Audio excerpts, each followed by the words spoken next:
welcome back. I know it's been a while since we kind of missed a spot, missed our normal recording time, but we're back and ready to talk Obi-Wan. We're joined by our normal assortment of hosts. We've got your Jedi Master Josiah there, Hello there.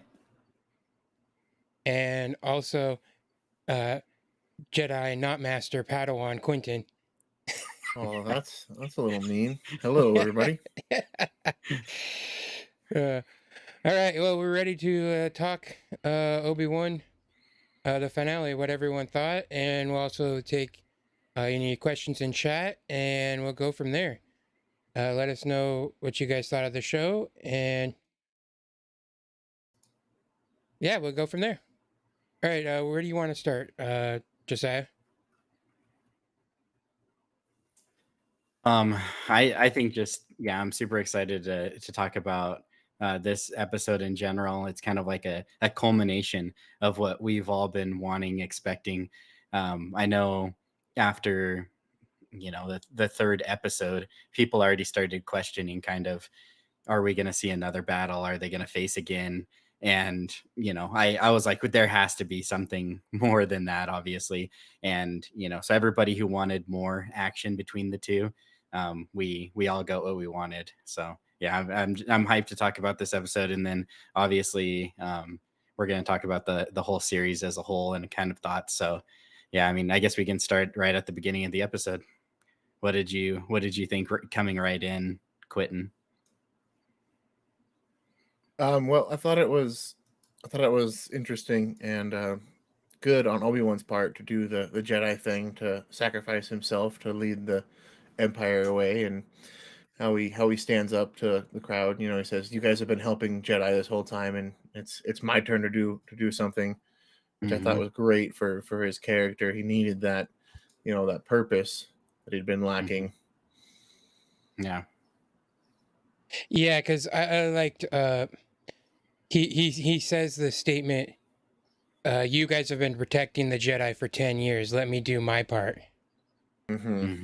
And that one was like, he's starting to realize, yeah, he needs to be part of the galaxy, and not even starting. I wouldn't say starting. This is his finishing, because even you notice later on in the episode when they're fighting, Vader's like, you've regained your power. Yeah.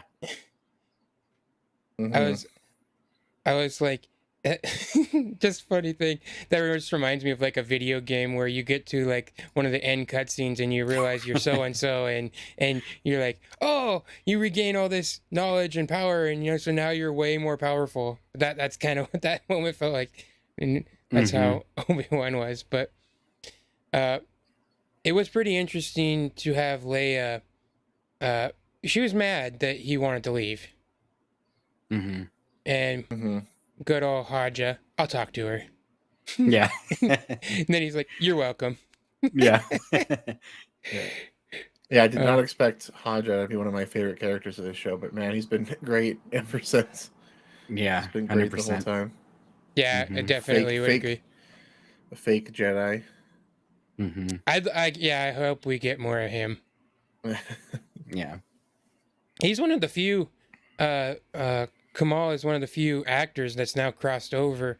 He used to be like, oh, were they in Star Trek and Star Wars? Whoa, now it's like, he's in Star Trek or Star Wars and Marvel. He's in one of the top. Yeah, he's in both franchises now, and it's interesting. And I like both his characters, although they're not entirely that much different. True. But I think that's just who the actor is. He's just a funny guy like that. Hey, what's up, Granite?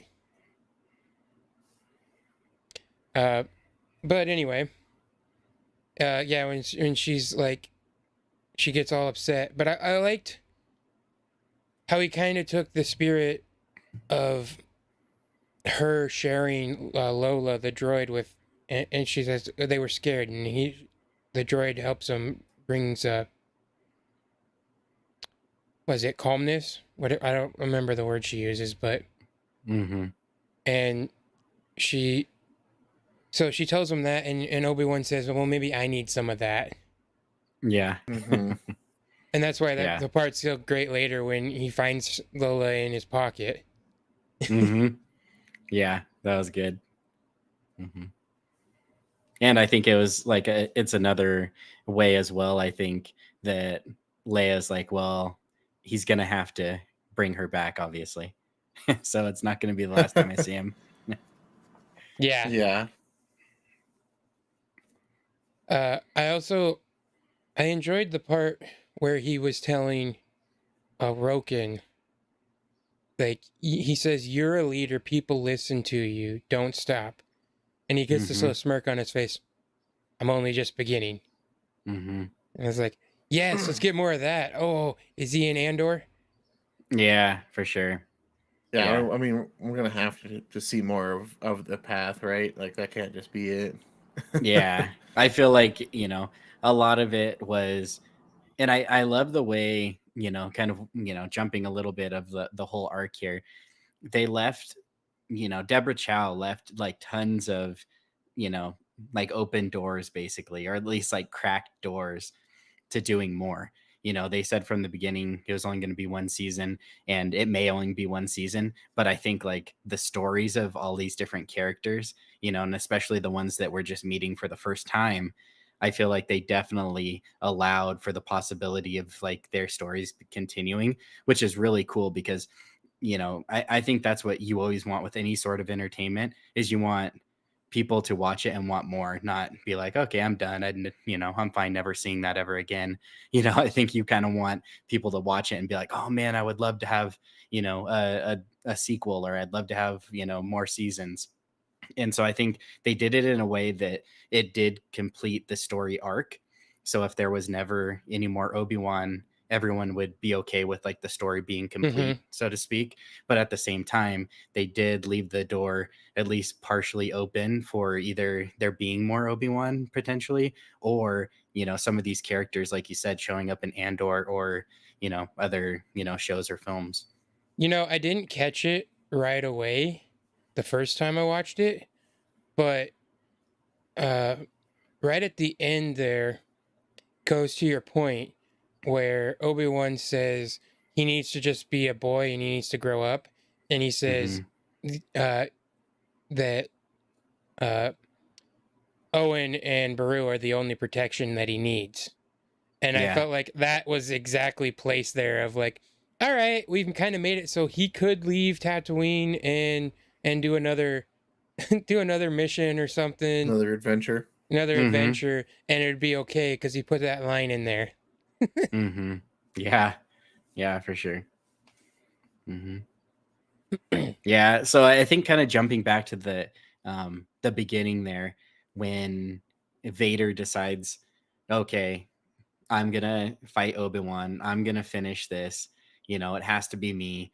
I don't want anyone else, like that whole scene. Um, I don't know if you guys have seen it, but I've seen a lot of like hate on that where they're like, he has like this huge, massive ship, right?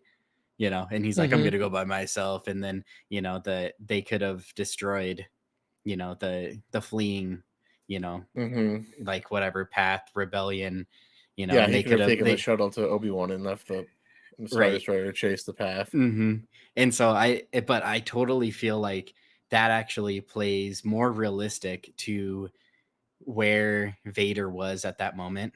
And then we'll see it even later in the show, with Palpatine.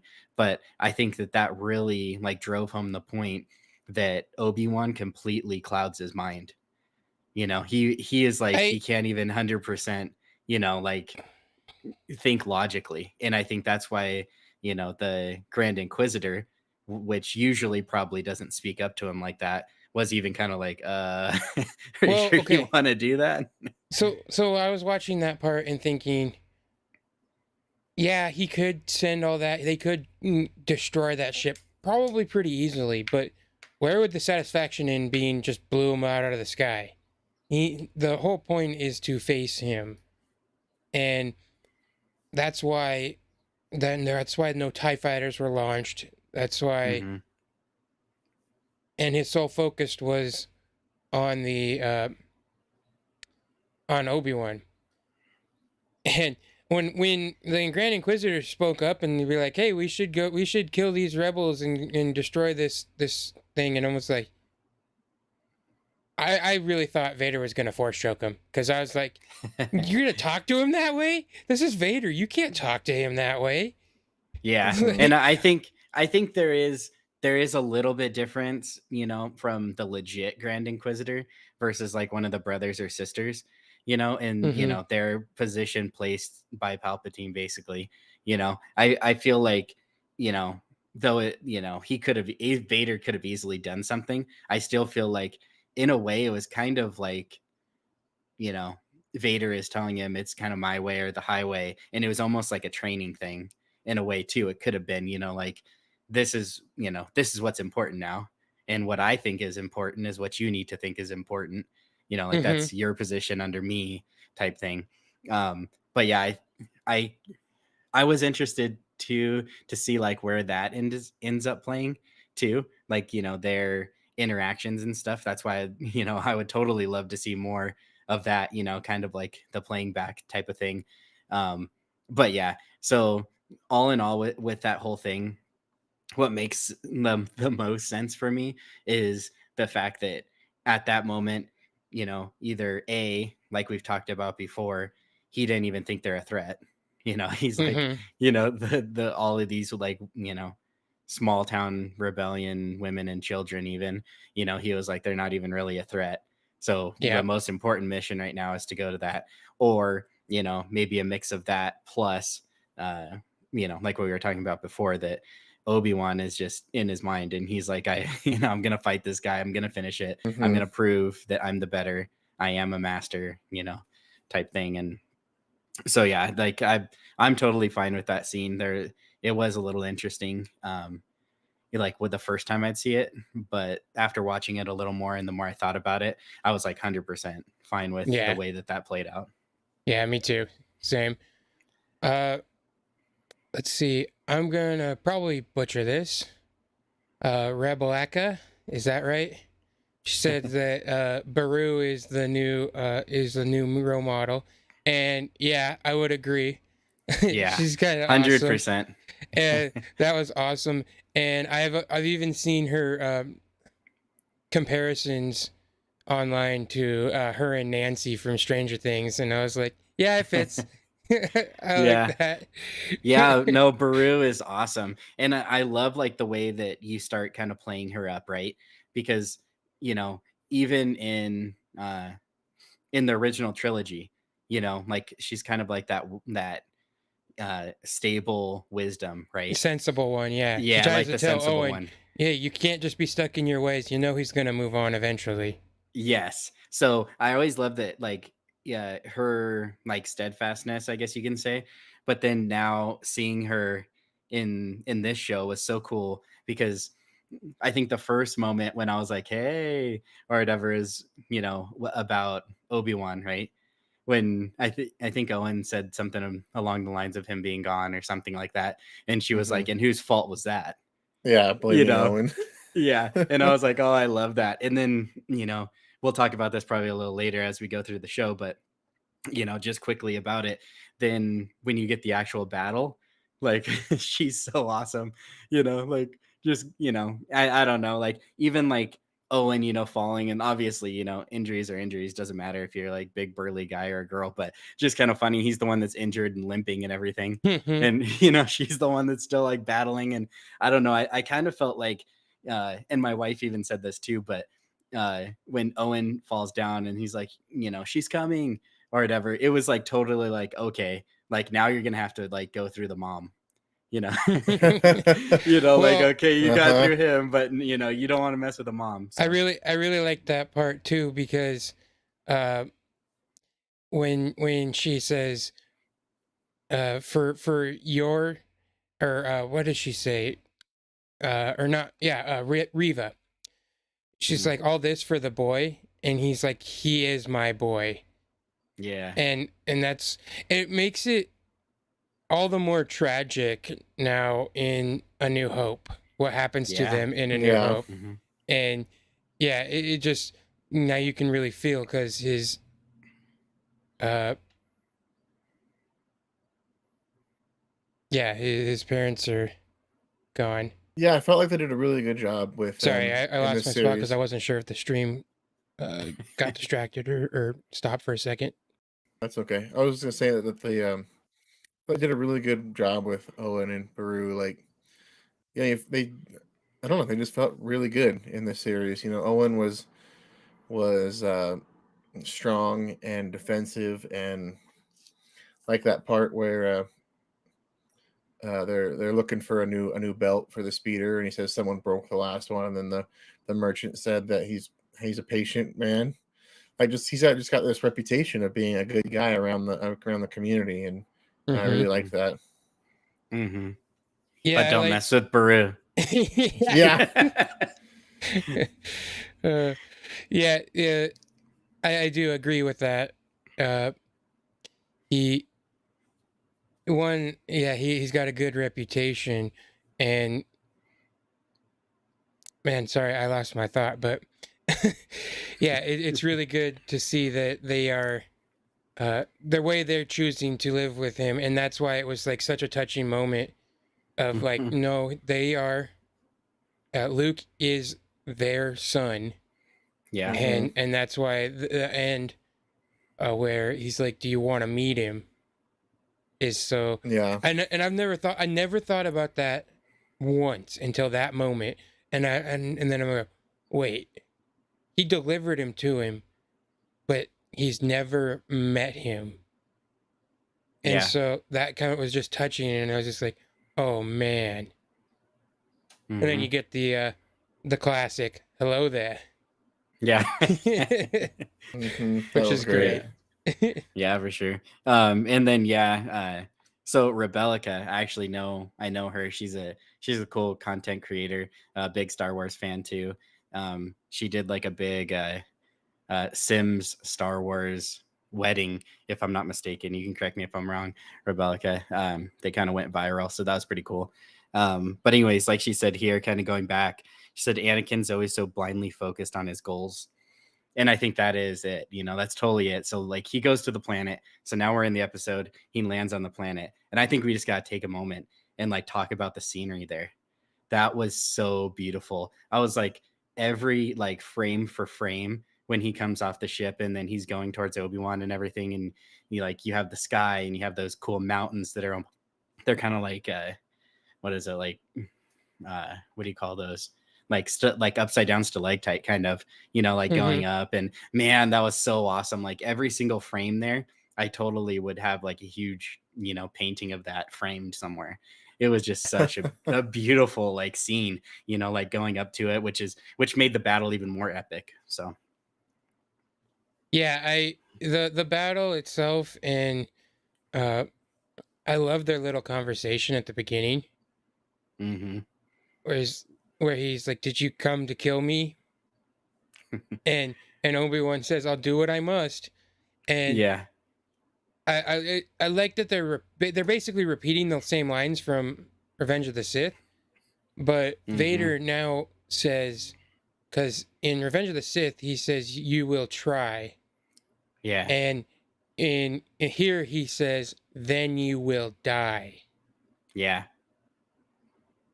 And hmm I thought that was, you just kind of get chills because you hear those same words, but they're just slightly different, hmm Hmm. and the more intent. To me, that almost means that Anakin probably didn't want to kill Obi-Wan in Revenge of the Sith more. He has more of a anger towards him now than he did then. yeah, for sure. And I think also with the dialogue, as it increases, like I feel like, he's still battling going full dark side. He has moments of definitely being there, but I feel like until this moment, he's still, and as long as Obi-Wan's out there, he still can't like fully give himself to the dark side, and I think that's what Palpatine senses at the end as well, and kind of tries to like refocus him, uh, and then we'll see kind of later in this battle. But yeah, I love that kind of intro. But the first thing I thought of when he said, he repeated his line from Revenge of the Sith was like, you know, he didn't do what he must, like on Revenge of the Sith. He couldn't do it, you know. Yeah. He couldn't kill him, and then saying it again, like it was almost like, and since we know he survives, at that moment I was kind of like, he's not going to be able to do it again, you know. Well, if you think about it, so Obi-Wan says the same thing, I will do what I must. So Obi-Wan is still that Jedi. At this point, he's back to being that Jedi that he was. And then Anakin or Vader saying, "Then you will die," is much darker, and you can see the transformation that has happened to him since that Hmm. moment. Yeah. Whereas Obi-Wan is still the calm Jedi, trying to do what's right, and Anakin is just Vader, just gone down the path of hate. I think it was also interesting because at this moment with that conversation, I get the sense that Obi-Wan was because he was leading Vader away, and he basically had accepted the fact that if he loses this fight, he's just gonna die. But he did his Yeah. duty, and that's where that from those words, I feel he will do what is must. And if all it is distracting Vader while they get away, then that's what he did his duty, and that's all there was. And he's accepted that fate. Hmm. Yeah. Yeah, for sure. Yeah, that's a good way of looking at it too. And so as we finally get into it, um, and there's enough talking and they start fighting, I thought there was a lot of pressure on this fight, from like millions of people. This was such an Well, epic they fight that people are waiting for, you they know. also hyped it as the rematch of the century. That's true. So So they so put granted, themselves under yeah, that pressure. that is true. But I would say even like the show in general, that was a big undertaking and Deborah did awesome with it in general. But I feel like it kind of all came to this. This is what people were waiting for. And I think that they did a really, really good job just overall. I'd first like to say. Um, and I will admit though, after watching it the first time, I kind of like when I was reflecting after, and I wasn't like 100% satisfied, I guess, with the way that everything kind of played out. But then when I watched it like two more times, and like the more I kind of like thought about it, and then I started thinking about, you know, uh, like some books and comics and like legend stuff, and I started like kind of tying those other little pieces together, then it like a lot of it kind of made more sense. But I will say, Hmm. like, so at the beginning we have Vader, kind of going ham on him and really, having the upper hand. Obi-Wan once again like retreating, um, and basically winding up with, Obi-Wan in the ground with tons of rocks on top of him. What'd you guys think of that? I I got the meme in my head when that happened. Cause and the way he's standing over top, I was like, I'm so glad they didn't do it because what I was thinking is I swear Vader was gonna say, I have the high ground now. Oh man, if he would have said that, I I would wanted have that freaked so out. bad. I would have freaked out. I I was wanted him to like say, "It's over, Obi-Wan. I have the high ground." And then he's like, "Don't try it." Oh man. yeah, I would. That's what would. But I feel like it would have been funny, but at the same time, it would have taken away from the whole moment of the thing because it wouldn't have been as serious. You wouldn't take it as serious, and this fight is a personal, emotional fight, Yeah. and I don't think they would have repeated they repeated those lines because at the beginning because of the way they meant and their way they're spoken. Uh, if you would have said that, it kind of would have been like, oh, they did the meme, and it would have taken Mhm. away from the Yeah. whole fight. And so I was Oh glad they man, didn't. But I totally thought that's what the first thing I thought in my head was. I have the high ground. man, that I just thought Same. of this, and we'll get back to them like underground and Quentin if you want to take it again. But so Rebecca said she thought that the fight was amazing, liked it a lot better than Mustafar, and like that's a big one. I was just thinking about it right now. I kind of feel like there's kind of one element that might be missing in this one than Mustafar. So when you think of the battle on Mustafar, Padme is like laying unconscious, right? With Luke and Mm-hmm. Leia, pregnant with Luke and Leia. So the whole time that's also kind of playing at your heartstrings. And then the fact that, Anakin really is still at, the very precipice of the dark side. He's done some horrible things, but I mean, like we're talking like days versus years, you know what I mean? From the beginning. So I kind of feel like, and then also you have the whole trilogy, right? That you fall in love with Anakin and Padme together, and you get heartbroken, as they're getting heartbroken and things like that. So you have like that whole thing that kind of is also working up to it. And then it's like it's the first time that you see like Anakin and Obi-Wan, legit battling, from being like Mm-hmm. almost father son to kind of brothers, however you want to look at it, but having mutual respect for each other, but then finally fighting, right? Yeah, you can get some water. No, Oh, but sorry. Hey, I anyway, muted myself for the yeah, stream. you're good. But, oh man, Sorry. but talking about Mustafar, everyone's getting like parched, it's like a lava planet. But anyways, no, so I kind of feel like that was something that was missing, and I literally, as I was reading Rebellica's comment, I was thinking about it. And what they could have done is, what if the ship continued to pursue them, aka Leia, right? And so as this battle is happening, you have that, because obviously we're going to talk about later, but we have Riva, basically going after Luke, right? Which is, it's kind of, the ending to her Riva's arc. But the reality is we don't really know that much about Luke. We didn't have the whole show falling in love with Luke. We had it falling in love with Leia. So if we saw like a ship, going, and it's like shields are down to, 50%, shields are down to 40%, shields are down to 30%, all while this battle's happening.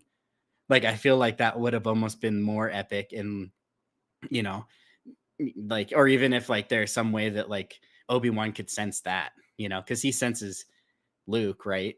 Like from across the galaxy. So if he was able to somehow sense, or even Leia like calls out to him, and there's somewhere, I Mm-hmm. mean, I feel like that could have made the battle just like a little bit more epic. I feel like it would have taken away from the whole point of Obi-Wan's distraction. Like, what was the point of him leaving if he didn't distract Vader and the Star Destroyer so they could get away? It would kind of, uh, Well, he did distract Vader, but yeah. yeah, but I mean, Vader isn't shooting at them. The Star Destroyer is. That was the one thing I thought. Like we talked about how we are okay with that scene. The only part of me that thought, hey, he takes a shuttle down to the planet anyway. Why can't the Star Destroyer just leave and follow them? Hmm. So that was my Yep. only uh thing about that. So, but I'm And so okay with I it. think, yeah, and so I think that, yeah, like going to your point there, that's kind of like the only weird thing is that he could have left and that ship could have continued to pursue, which would have made most tactical sense, you know. Hmm. And then Yeah, but we Vader then wasn't in a tactical mindset. He was right. focused on his one goal. Hmm. But And he then was we Yeah. going to use could every resource in his power to follow that goal. Forget everything else. hmm And now what's the guy that was like taking the lead over there? What's his name again? Roken. Yeah, Roken. I always think Rankin. But okay, so Roken, that could have also given him an extra little, spot to shine because um, he was saying like to wait, right? He was like, we're gonna fix this thing. And he's like, oh, we just don't have time. So then that could continue him being like taking charge, taking the lead, and them getting it fixed, right? Mm-hmm. Right before time. It's like, oh, we're at 10%. We got to do it now. And, something happens, he gets it done and gets out of there. Right. But I just mean that whole thing could have, gave you an extra like anxiousness of, oh man, is Obi-Wan going to finish this fight, get up there to help? But, by the time he finishes the fight, they're already gone and safe. And then at that point, then he senses Luke's in See, trouble. I think that's what they were going for with the Reva trying to kill Luke. But you run into the same problem either way, because we know Leia survives and we know Luke survives. So you run into the same problem of like not really concerned for Luke's well-being. He's gonna be fine. But this is the story's not really about that either, because we also going into this battle knew both Vader and Obi-Wan were going to survive it. There Yeah. wasn't really going to be a winner, although definitely Obi-Wan won. Yeah. Okay. And So the like lightsaber fight. Yeah. So we're back to the lightsaber fight, and basically they start using, their knowledge of the Force, and Vader gets him down there, just throwing like tons of boulders. Do you think that Vader knew he was alive, could still sense that he was alive, and was like assuming he was, gonna die buried in the rocks, or Yeah, do you think that he killed him? I feel like he had to know that he was going to get out of there. Like, I mean, it Yeah. didn't seem like it was that much of a trap, really. See, Yeah. I think that he thought he knew he was alive, but I think he thought maybe he would die in the rocks, and that's kind of the what he wanted to do is kill him, but in such a way that he suffers. Mm-hmm. And Yeah. what would one of the worst ways would be to starve to death under a pile of rocks. That would really suck. Yeah. You die of dehydration first. Yeah, That's true. either way, I mean, either way, you're There's gonna no be wife deprived that you of... can call for water. So I think that's what he wanted. Yeah. He wanted Obi-Wan to suffer, but he did want him to die. Yeah. And I think I can't remember if he says you regained your strength, but I think it's after that moment where he says Yeah, that. I think it's after. Because It I is. think if he thought he was as weak as he was before, he might think he can't lift those rocks. He can't Mhm. escape. Yeah. And so, and yeah, that you've regained your power. And then him, well, I watched a video of a sword analyst, a fencing Mhm. professional, and they were basically saying that the lightsaber fights in this show are probably the best, if not at least the most realistic lightsaber fights in all of Star Wars. Yeah, I think I watched like the same one that you're talking about, and that was awesome. And I was wondering if you guys were going to bring that up, because he was bringing up that him fighting at the beginning, which once again we never even talked about him doing his famous stance either. Yeah, But the yeah, so pose. that was awesome to see him do the pose. But he was talking about how it was clear the way that they choreographed that he was fighting, in defense and fear at the beginning, and then he was confidently fighting and being the aggressor like afterwards. Mm-hmm. So Mhm. that was it was, Yeah. and then he was even saying he was changing like his fighting style completely, and like the way that he was like holding the lightsaber and the lightsaber hilt and things like that. And I was like, man, that's so cool that they put so much into that. I loved the battle, but I never thought about it until after I watched Mhm. that video, that there was like so much into that they put into that choreograph, just between the two of them. Is so good. Yeah. Yeah, it was, and just you can, the way one they can do that, put that much effort in just the choreograph, but also making it feel the pain and the emotions through that as well. Mhm. And you get the battle, and then uh he starts throwing the rocks at him, and he's just pummeling him. Do Mhm. you not love And that part, Tyler? Throwing the yes, rocks? It yes, totally reminded me of the Old Republic. That's like one of the first powers you can learn as a Jedi. Yeah, Remember yeah, that? yeah. I think it's the counselor. Yeah. Yeah, yeah. There's this Yeah, just that throwing was rocks, great. and that was yeah. That was he, and the way he's just standing there, just letting it happen, and Vader can. He's already beaten at that point, I think, almost because he's just sitting there taking it. He eventually gets his arm up to block some of them, but and then he comes in and attacks him again, and he just destroys his box on his chest there, and Mm-hmm. that's when he starts wheezing. Hmm. Yeah. I think that's really like the beginning of the end for him. And so now I can mention what I was bringing up at the beginning, where I kind of came away and I wasn't like 100% happy with it. Just because, I mean, he got his confidence back. He drew on the Force with thinking of like protecting Leia and Luke and things like that. And so that makes sense to be able to be more hyper focused and, call on the Force more and things like that.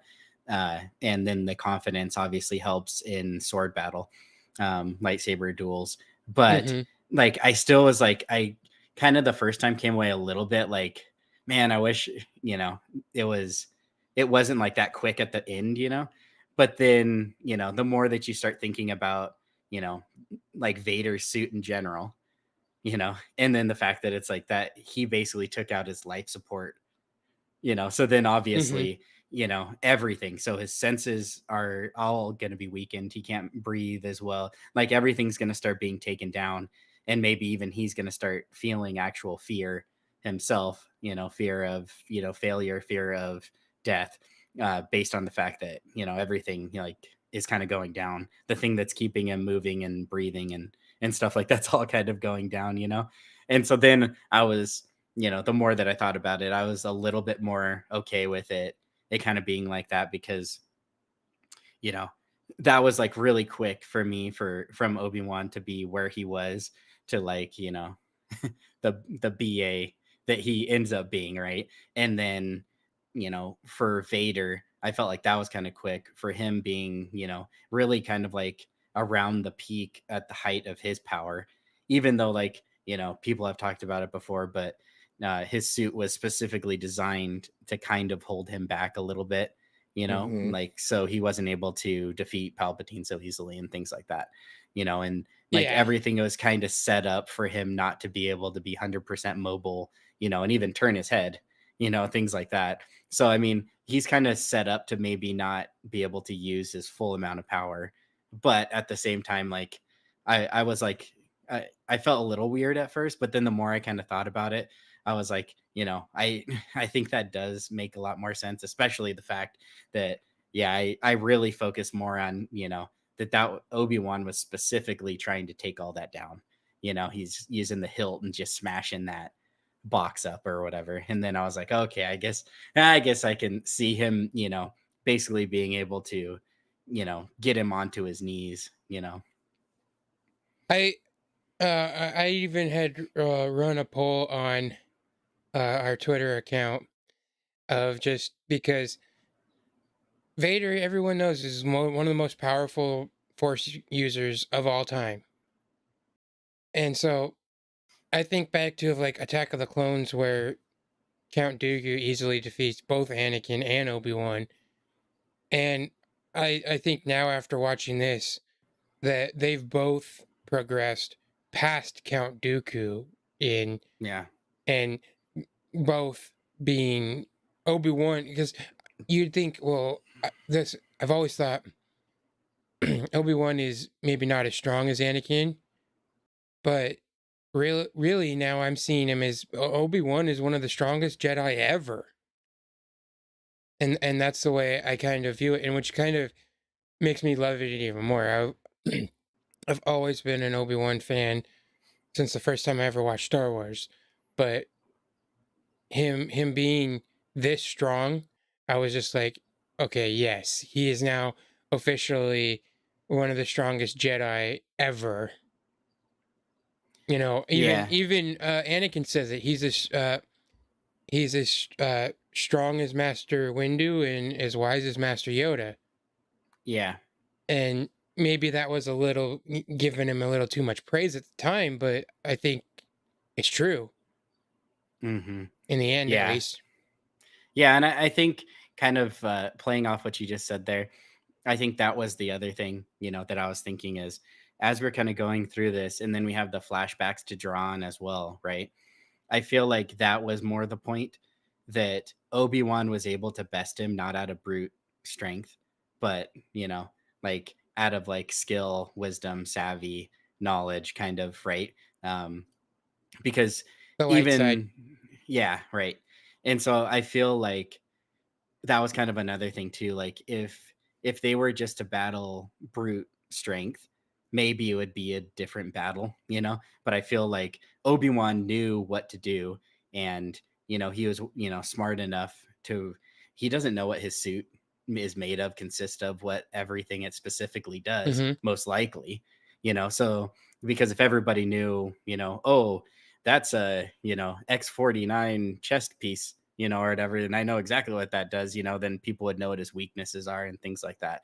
So I feel like more realistically, he didn't really know, but he was at least smart enough to realize that, hey, if I take out this whole like electronic chess piece, you know, maybe it's in some way going to weaken him, or maybe it's partially what helps control his legs and arms or whatever it might be. Hmm. So I think that, along with, you can just see when he starts throwing the rocks back at him, right? You, like you were saying, and he's just like, taking it or whatever, and yeah, I Hmm. think once again it was him like showing like his knowledge of the force, and like how he's able to use the force, whereas before it seemed like Vader had the upper hand when it came to that, using the force, but then it kind of flipped. Yeah, exactly. And just that I just am so happy that Obi-Wan is that powerful, to see him gain his strength back. and Hmm. and I do think that Vader was defeated by the light side there. It just reminds me of what Yoda says in Empire Strikes Back when um when Luke asks him, "Is the dark side stronger?" And he says, Hmm. "Quicker, uh, Easier. easier." And he goes, "Well, how am I to know the difference?" And he says, "When you are calm, at peace." Yeah. And that's why Vader's rage just engulfs him, Hmm. and he can't think. He has one sole objective, and that's it. And Yeah. he can't think past that. Hmm. Yeah, for sure. And I think before we get to the helmet getting sliced scene, I was gonna jump to chat real quick. And so Lois said, "Best episode yet. I want a Vader show before it's too late." And then Rebellica, kind of going along with this comment, says, "In the original Star Wars movie, Darth Vader says, 'I sense something, a presence I have not felt since,' and then leaves the door open for a Mm. number of future meetings." Hmm. And so I like both of those. And like, I don't care what anybody says. Like, you could say that it would be dumb. You could say you'd hate it, that they'll never do it. I don't really care. I also want a Vader show. I want Vader and the Inquisitors. I want, Vader and Palpatine on some other random mission. Like, I don't care what it is, but I would love to see more Vader, even if it doesn't involve anyone else that we know. If it's Vader Yeah, and then like completely new story, like I don't care. Like, I would love to see more Vader, and I'd love to see like, the Vader that goes into the town. so The first time to see, like, or the Rogue One Vader. I want 100% he's the boss, like that's what I want to see. I want to see kind of how the feeling that we all got with Obi-Wan at the end of this show. We're kind of like, wow, he's amazing. He's so strong. He's wise. He's an awesome Jedi, right? We kind of have that feeling, that proud feeling of, being a fan of him, right? I want that, but for Vader. I want to see a show about Vader and like at the end be like, whoa, he's like the most powerful. I feel like if we were to get a Vader show, the best time period would probably be like right after episode 3, when he's still hunting Ooh. down other Jedi. Oh, yeah. See, That but would be good. how do you do it? Because if he's the protagonist, how I guess you'd have to make the Jedi he's hunting the protagonist and he's still the bad guy because it's hard. That's my biggest complaint with the Thrawn books is they're awesome. I love them, but I'm always like, wait, he's the bad guy from Rebels. Why am I like rooting for him to succeed? He's the bad guy. 100%.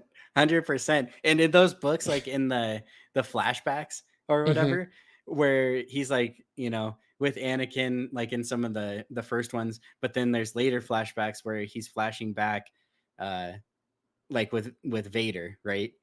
And then Hmm. Thrawn, like because he's so smart, realizes that Vader is Anakin, and he knows both of them. Hmm. Spoiler alert, no, if you haven't read the books. But anyways, Wait, wait, wait, like, wait, wait, wait. Vader and Anakin are the same person? no, I was talking about the Thrawn books, just the flashbacks.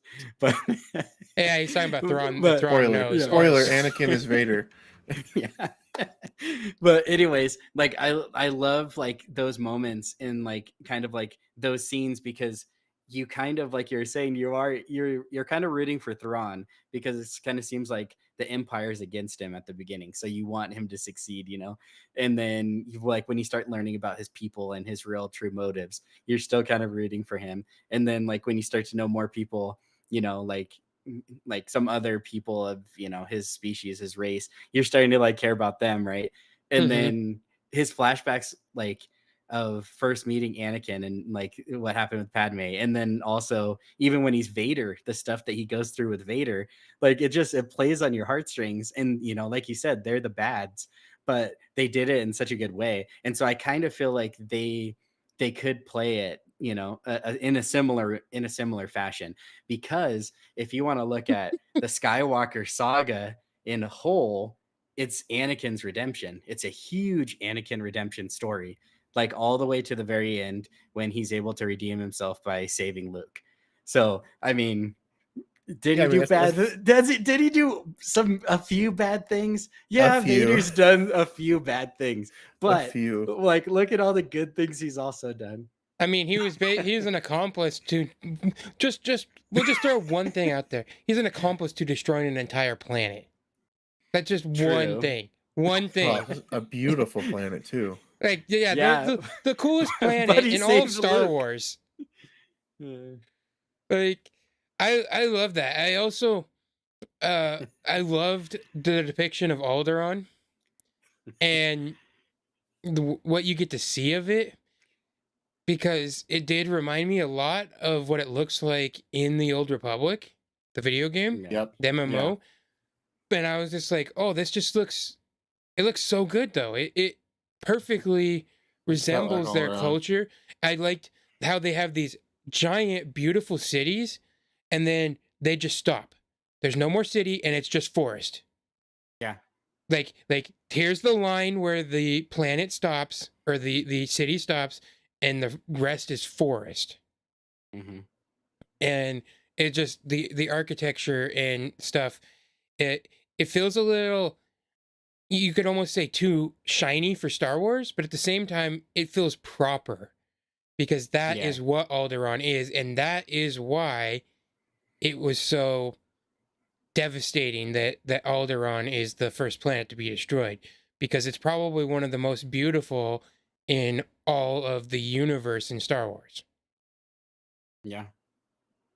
For sure. Sorry, I got distracted. No. Continue with your Okay. point. No, so I think I should stop with whatever my point was going about loving Vader, and let's go back to okay, Obi-Wan slices his mask open. Like, Oh, wasn't that I just amazing? I loved the use of lighting there Yeah. between Vader and Obi-Wan. It starts out kind of, Obi-Wan, the glow is blue around him, but for Vader, it's kind of purple, right? The mix of Hmm. blue and red. And Yeah. then as the conversation goes on, and Vader says, I killed Anakin and I'll destroy you, and it just goes pure red on Vader. Like all of the hope, all of the blue is gone, and it's just evil that's left at that moment.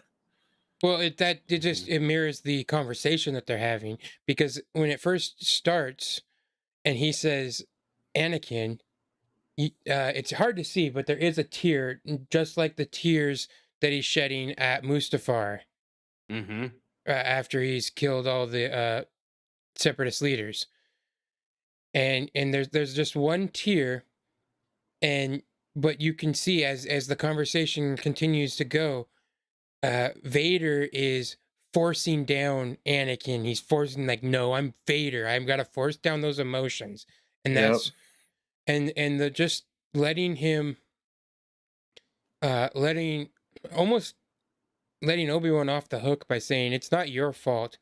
He's taking somewhat taking responsibility for his own actions, saying I made Vader. Yeah.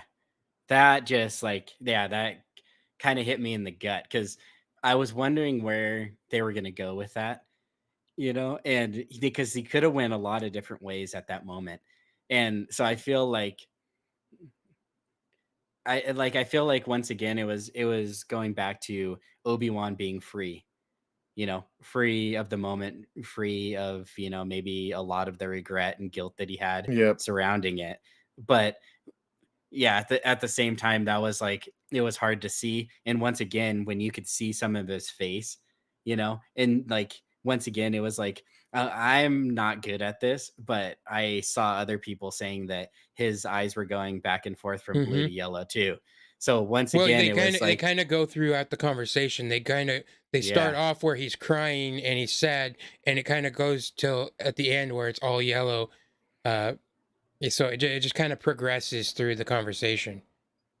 So once again, it's kind of just proving, he still has like that inner conflict of what to do.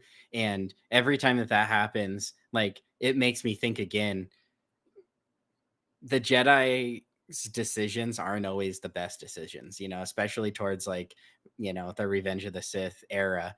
They make a lot of kind of like bad decisions.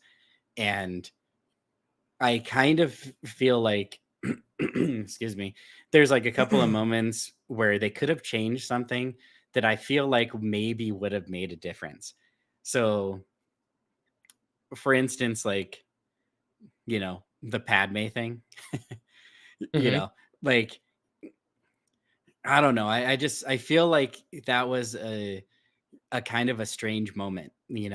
So obviously Obi-Wan, loves both of them, loves Padme and loves Anakin. He feels like Anakin is completely lost at the moment, leaves him to die, and then like takes his wife and kids from him. Right. So like that's a little weird, just in general. It's kind of a strange thing. Now, fast forward to his children. Now they hide the fact that he has kids and then send them to two different families to hide them from him. Now, like both of those things are kind of weird because then if you find out the finale, if you were able to fast forward and find out the finale, that what turns Vader back to Anakin, it's his Hmm. family. From the very beginning, Anakin did everything, even the horrible things, in defense of his family to never lose someone like he lost his mother, right? So then basically they take the rest of his family away from him. It's like, it's the same thing that first, like, when he, went ham on the sand, all the sand people, the Tuscan Raiders, was because of his mom. Like, okay, like Hmm. now, like let's keep on taking family members from him and see what happens. Now let's give him a family member back in Luke.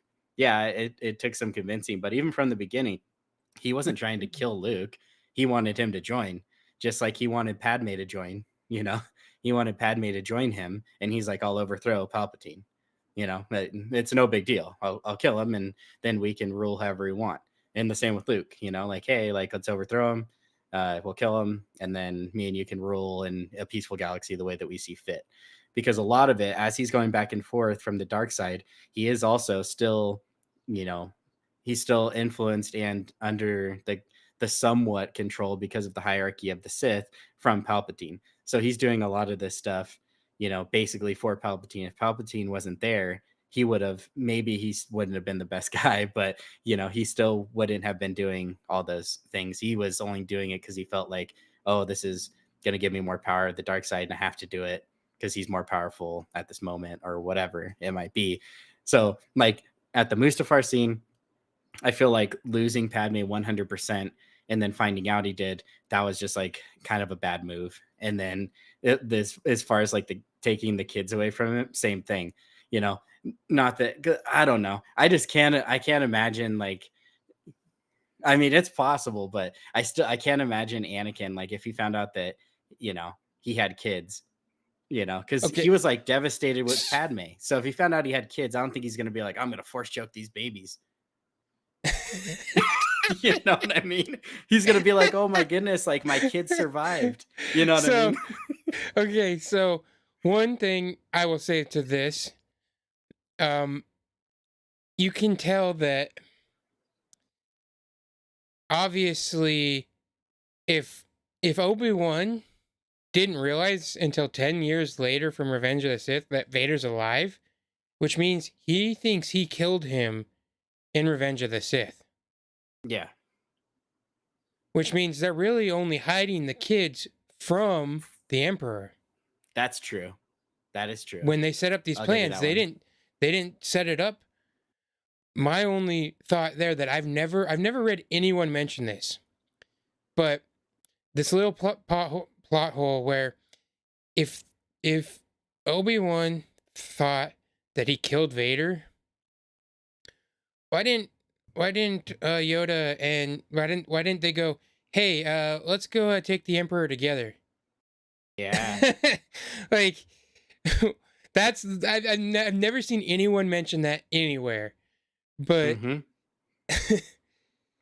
I've totally thought Yeah. if he thought Vader was dead and there was nothing, he was nothing, then maybe they could fight. But maybe Yoda realized that they're not powerful enough, and I think also what they realized is that the Emperor had turned the galaxy against the Jedi, Yeah, that's true. and that's why they needed to go into hiding, because the galaxy believed they didn't need the Jedi, were better off. The Jedi were just power hungry people who tried to save up all the Force for themselves, and that's what Palpatine convinced everyone.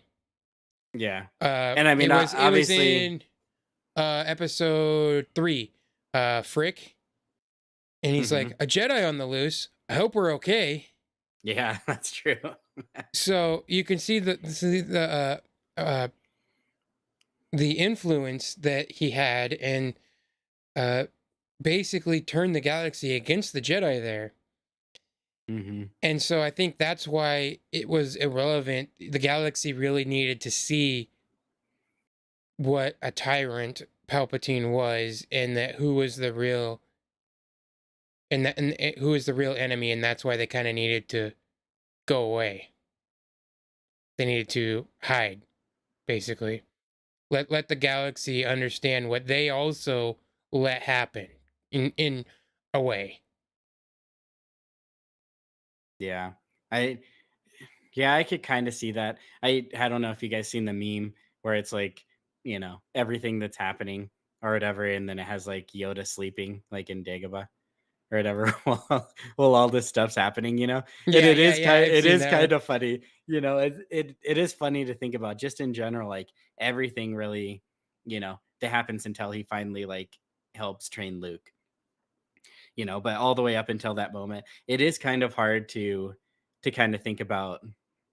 But I think once again, just like um what happened to Luke, Yoda, he straight up said it. I failed. We failed. Like I I can't do it, So I feel like he probably had the same thinking, like I already tried and Palpatine's too powerful for me, to do it. Because if he maybe even thought maybe there's a chance me and Obi-Wan, when they got together, they could have said, okay, let's try it one more time. But I feel like, they were both just so deflated after everything that happened. They're Mm-hmm. like, already starting to like disconnect from the Force because of their own failures, and yeah, obviously, just all the Jedi being killed just completely threw him off. But Hmm. yeah, I was just thinking about this when you guys were talking about that. Okay, his mask sliced. He's seeing Obi-Wan eye to eye, and Obi-Wan says, "Your children survived." What? You didn't have one child, you had two. You have a son and a daughter. Oh man, could you imagine? Uh, You know what I mean? Like he would be like, "No way." Like Yeah, but obviously we they're know trying that to could have never protect him happened, from but that. no, I know. I'm just saying though. Could you imagine now, like Vader going back and forth in this situation? Just whatever, going back and forth from Anakin, trying to that still fight for the dark side because he feels like there's nothing left for him. This is his only path. There's no ties. But if he knew at that moment, you actually have children, you know, just like uh you know, Yeah. it's to the line in Revenge of this, or not Revenge, Return of the Jedi, where Vader says to Luke that Obi-Wan was wise to hide you guys, and I think he says he's talking about Leia specifically, but was yeah. hide her from me, was wise to hide Hmm. her from me. And Yeah. what, but still you get that moment where they're talking, and you Obi-Wan just says, "I'm sorry. I'm Hold sorry, on. Anakin." Before that line, it's right. It's the first word that Obi-Wan says after he breaks the helmet, right? So He this says, whole time "Anakin." he's fighting Vader. He's Yep. fighting Vader like Vader's just a bad monster who needs to be fought, right? Hmm. And then when he cuts his helmet open and he sees his face, it almost does it with a question, like, Anakin, like, is that you under there? Yeah. And that's when the emotion starts to flow when he realizes he's not just fighting Vader, Yeah. right? He's fighting Anakin again. Hmm. His student, his brother. So that was where the emotion starts when he finally realized, he's not just fighting a monster, he's fighting his brother again. Yeah. And you And, get the flashbacks once again of Padme saying that they're still good in him. Yep. So, Yeah, and that's when he kind of that's when he stops the attack. Again, Obi-Wan can't finish the job. hmm, yeah, and that's but I just love the moment where he just says, "I'm sorry for everything." Hmm. And the hmm, way he's teary-eyed and realizes the grasp of the situation, and just he's just sorry. He's sorry for his part he played in Vader becoming what he is. yeah, Obviously, even Vader mentioned in episode 3, he's like, "What are you?" And then he's like, "I am what you made me." yeah, And so even Vader blames Obi-Wan for that, but Obi-Wan gets an opportunity to sincerely say, "I'm sorry." hmm, And that's where you see the little tear, and then you can tell that like Anakin wants to come out, but Vader is pushing it down. Too yeah, proud Hmm. to too proud, too angry to go back. Yeah. hmm, It almost is like um when Kylo Ren's like, I can't go back to her. I can't go back to his mom. He says that, and basically that's the same. I get the feeling that Vader's like, I can't turn around. I've gone too far. There's no stopping it now. Even uh Vader tells Luke that in Return of the Jedi. It's too late for me. hmm, Hmm. yeah, So, I mean, he even believes that even as he has the moment.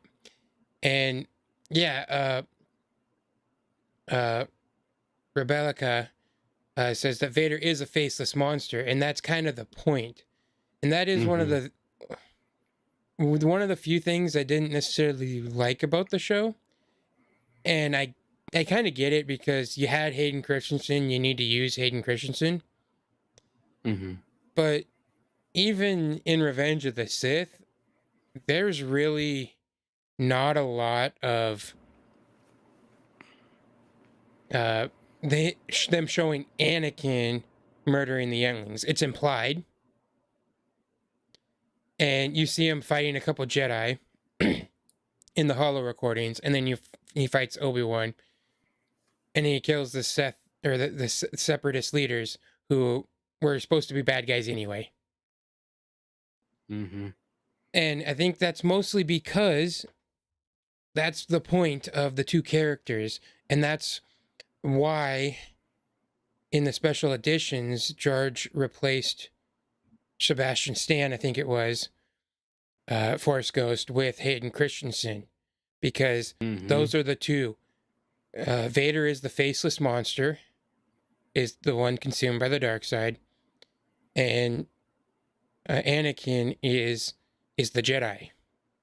Mm-hmm. And so that's why it's a little hard to watch Anakin's face killing younglings in the show.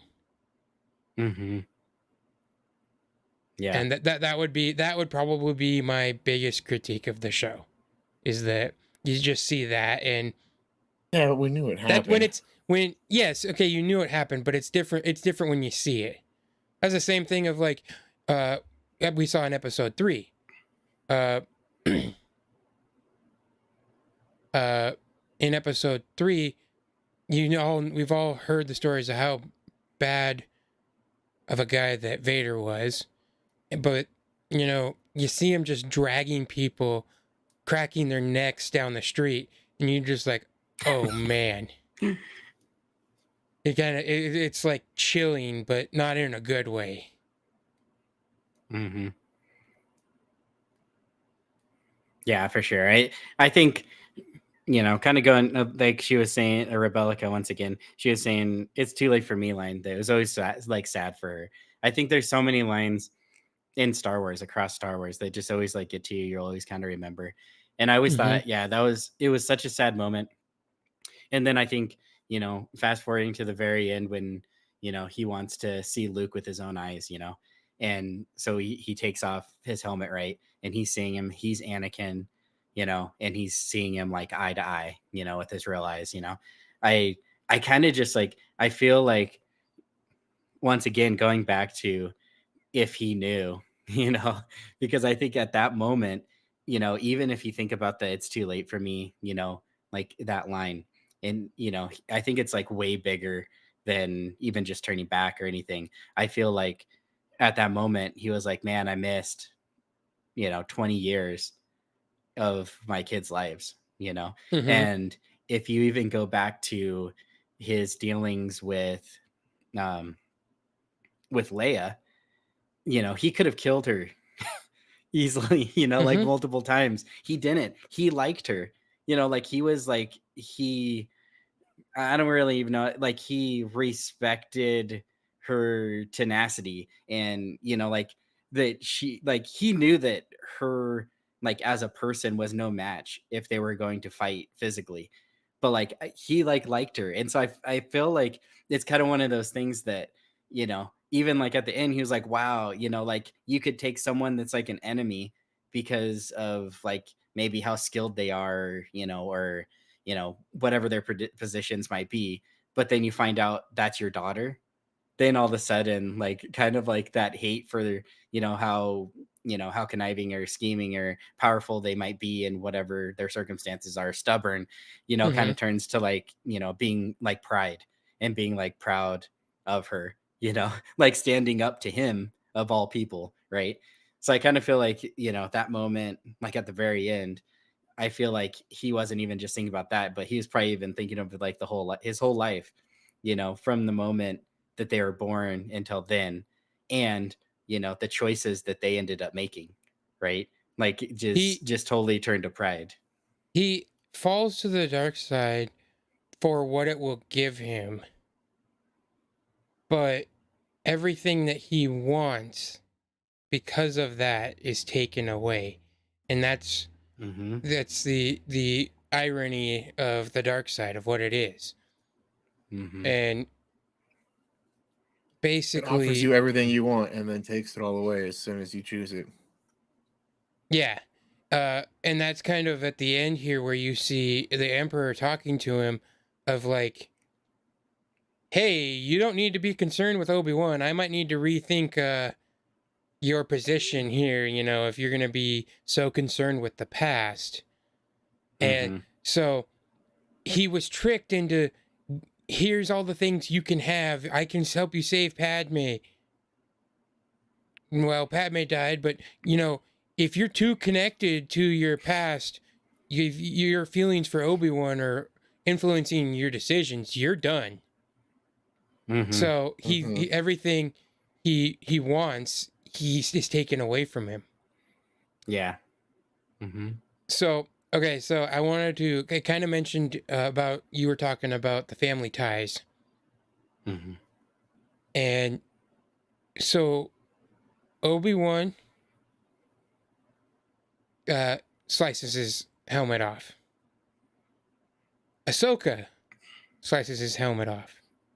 True. They both get to see Anakin, and they Mm-hmm. both have the mixture of voices, and it's fitting that both of them could have that influence on him, basically.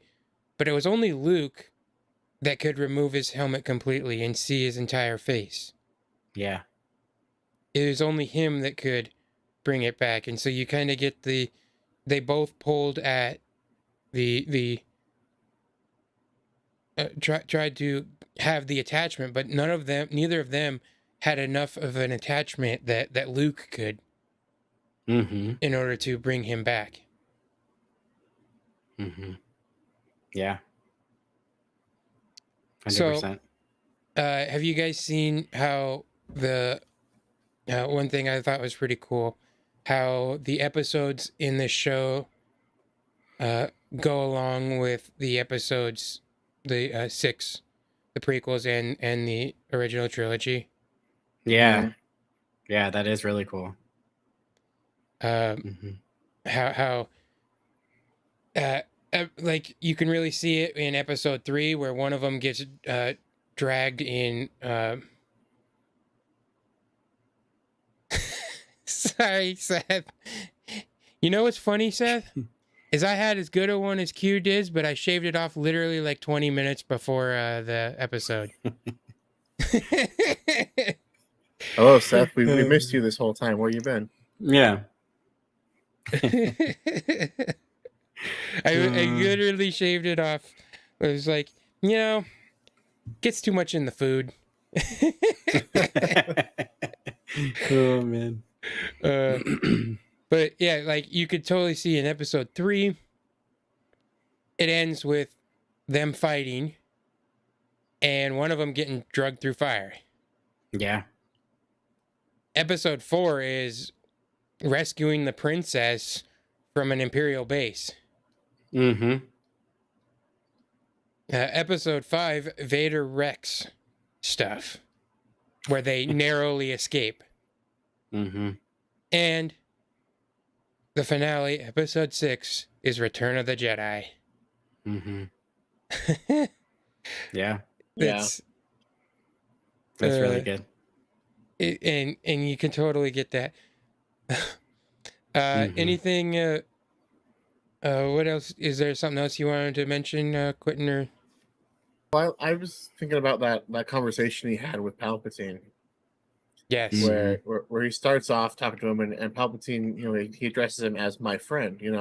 Oh, we're buddies. We're hanging out. We're friends. But then uses that manipulation and basically tells him to stop doing what you're doing. I'm in charge. Even at this point, he's still manipulating Vader. Yeah. Yep. I thought they did a great job with that. It's such an incredible character in Palpatine. His ability to do that.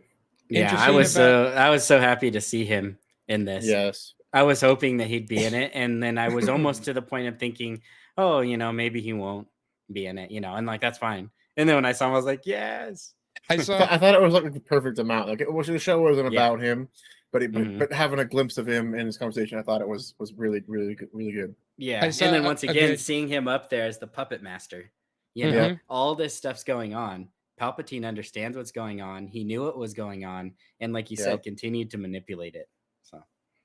So I saw a thing that stated this is the first time ever that Ian McDermott has actually played the Emperor at about the appropriate age, where he's almost the exact age as the Emperor would be in real life now, in his 70s. That's And awesome. Because like he was playing the Emperor when he was like 34 in Return of the Jedi. Yeah, that's really good. Yeah. And then you're playing. So I was like, oh, that's an interesting fact. And I know I kind of like expected it, but I like you, I didn't necessarily know if we were gonna get it at this point, because I'm like, well, we haven't gotten it yet. And there was it was good because Ian McDermott had teased it.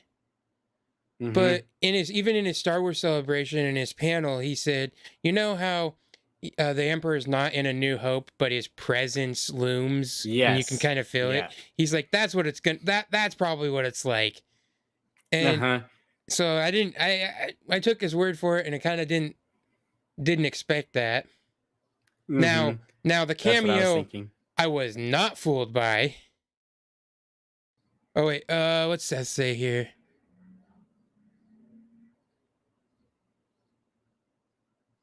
I saw Sam Witter's name in the credits too. Wonder what his contribution to the episode was. Yeah, give him some screaming. Yeah. Obi-Wan. Yeah. He was like a voice coach. Yeah. If you've ever seen the video of him doing it in the booth, it's amazing. It is awesome to see him do his work behind the scenes, for sure. Yeah, they did tons of makeup in Return of the Jedi for sure. They had to make sure the Emperor was, looked old. But it worked out getting a younger actor so he could play his younger self 20 years later. Yeah, that's crazy. But so we haven't even really mentioned what was going on at the homestead too much. Okay, yeah. So we have the whole other arc. We were just like talking about the battle the whole time. But so the other half 45 minutes of Vader and Obi-Wan fighting. The battle was like 10 minutes long, but we're gonna talk about it for a few days. Yeah, for sure. But anyways, so now at the homestead we have Reva, right? And once again, like people have mentioned it, but it is kind of crazy. She got a lightsaber through the abdomen. She just wraps herself up with like some sort of like Sith cloths or something and is able to go there, and kind of avenge. The only thing that you really see that's off, besides like some, grimacing and a little bit of a limp, is, which I was like, it's kind of funny. She has a limp when she was like stabbed in the abdomen, but so she has a little bit of a limp, right? But then like there's a little bit of her hair that's like out of place. That's like, like they specifically have some of her hair like a little out of place, like you couldn't have done your hair on the ride over, come on. Well, it kind of gives you the idea of the anger sustaining the dark side.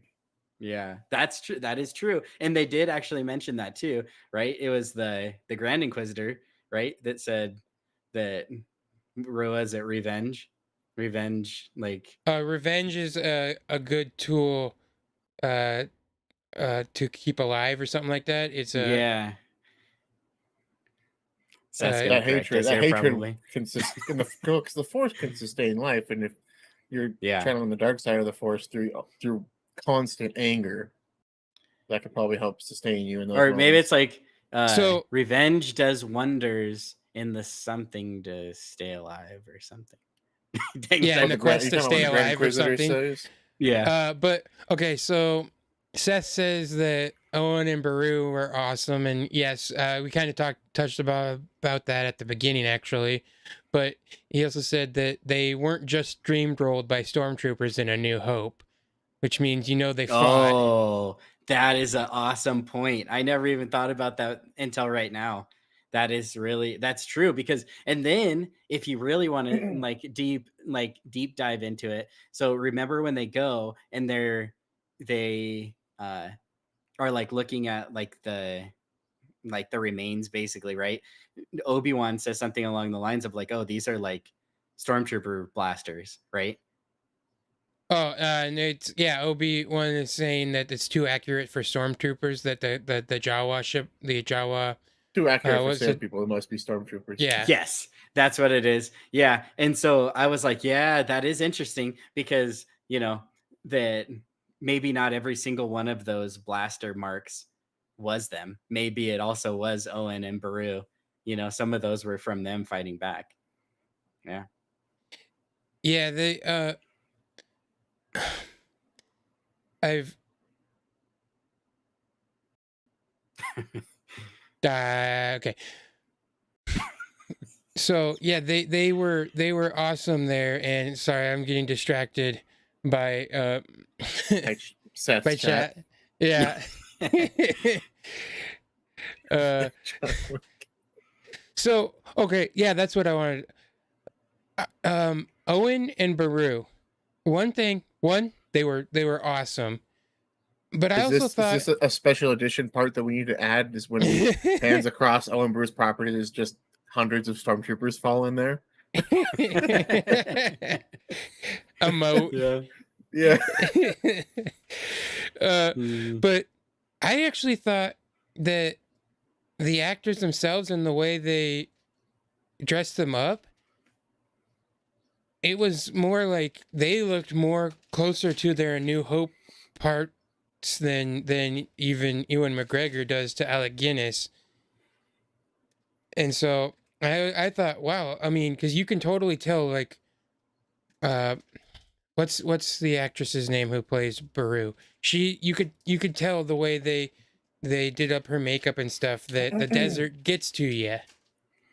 She has aged, and so had Owen, and you could see all the huge scruff and the way he stands, and the The desert is hard life. Yeah, it's not an easy life. I genuinely love when a series can totally recontextualize the way you view the original work. Yeah. Like, I'll never look at them in the same in New Hope as the same. Yeah, exactly. Sure. Yeah. They're not just the annoying uncles that are holding Luke back. Yeah. Annoying aunt and uncle. Yeah. And they protect him the whole time. And even Obi-Wan says that you're all that he needs. You are enough protection, and that it's your son, and that's where you get the whole point of I kind of thought that was gonna be it, and then he was like, "Do you want to meet him?" And I love it. I absolutely love the fact that there was. We don't need to know what the conversation was. I didn't need to know what they talked about especially because it's not going to be important to the story. You're just going to be like, "Oh, what are you working on there, kid?" I don't think it's going to be anything deep and profound or anything. But so we didn't need to get what they talked about. It's just the whole point of him getting to meet Luke, and then you get the hello there. Yeah, and well, then the other thing is, whatever he did talk about, it must have been crazy because then Luke's like, "What, crazy old Ben from the mountains?" So whatever that conversation was, stayed with him for 9 years.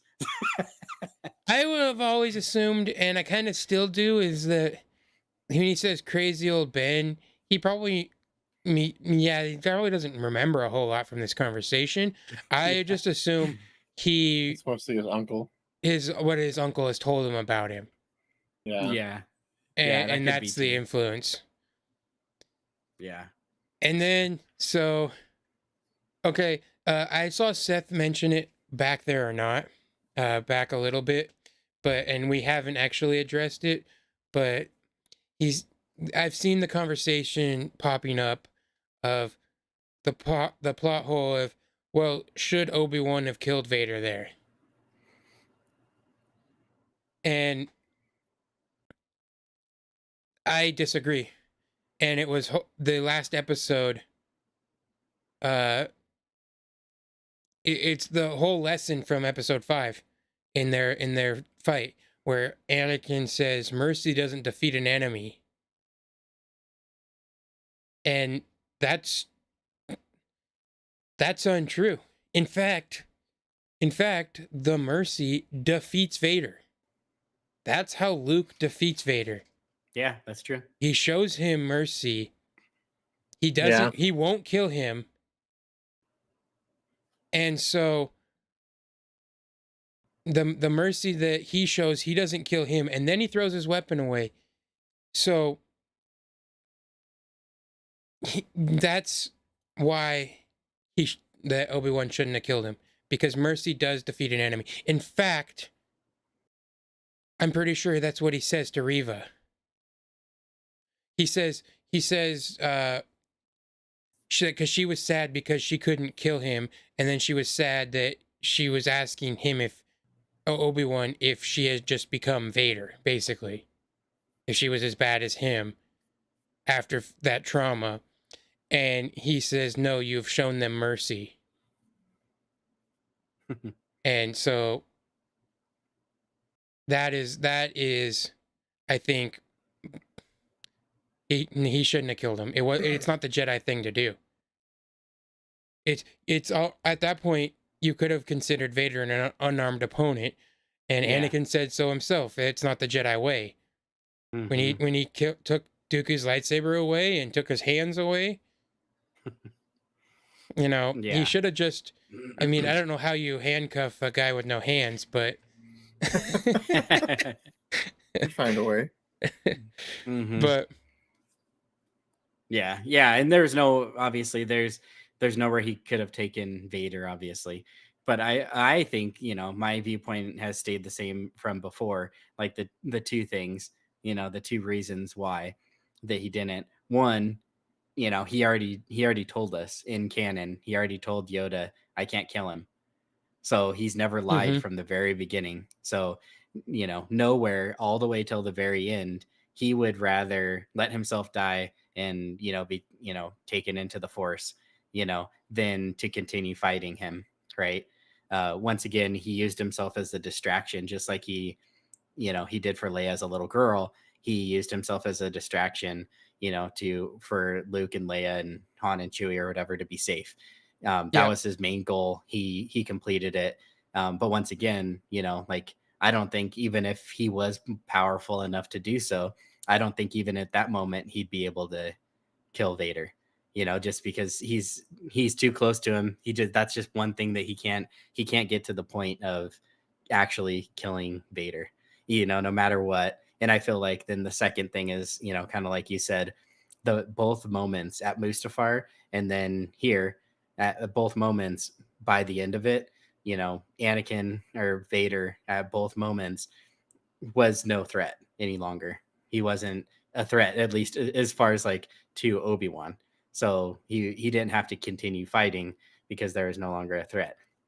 Now you look at it from the other angle, obviously everything that Vader does in between kills, killing thousands of people, destroying planets, all obviously horrible, horrible things, that he does. But I think this show also, like we talked about before, gave Obi-Wan the peace when Anakin himself says, you didn't kill Anakin, I did.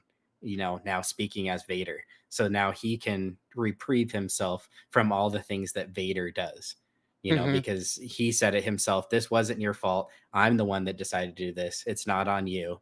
So everything that he does from then on, is kind of off of his shoulders.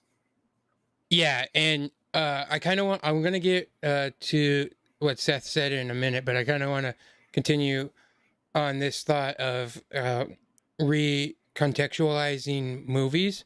this totally shows the lines, the way that Obi-Wan tells Luke from a certain point of view. He says Vader killed Anakin, your father. Killed and murdered him. And that's betrayed him. That's what Vader tells Obi-Wan. Those are his own words. Yeah. And so, and then you also, Vader is, because he calls him more machine than man, and he just calls him Darth.